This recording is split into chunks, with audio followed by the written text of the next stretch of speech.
guys, ako nga pala si Macy. Tayo na naman ay kakain ng mga iba't ibang prutas. Pero, may isang problem. Meron tayong gamot. So, pang-patalino to at mga magaling. Pag may lagnat tayo, iinumin natin to.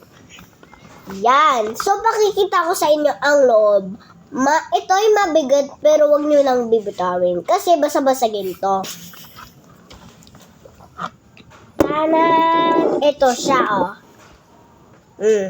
Ganda, diba? Pero wag nyo lang babasagin kasi magagalit nanay nyo.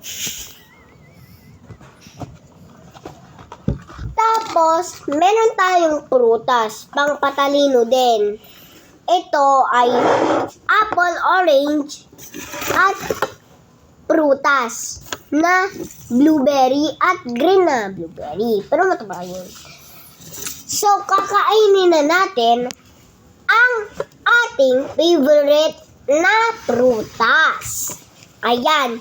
Ang first kakainin muna natin ay ubas.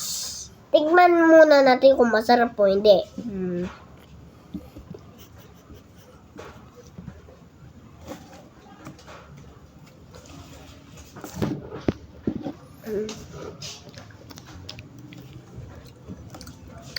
Ayan. Masarap siya. Ngayon, titikman na natin ito.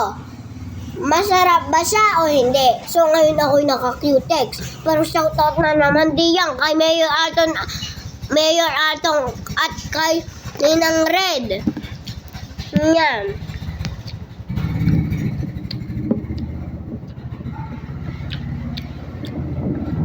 Ang sarap ah.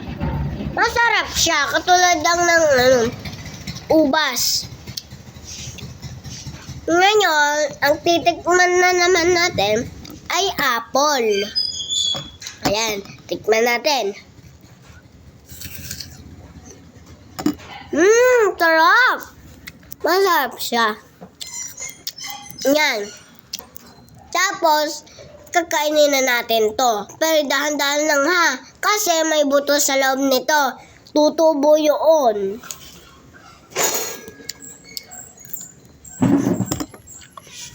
Ayan.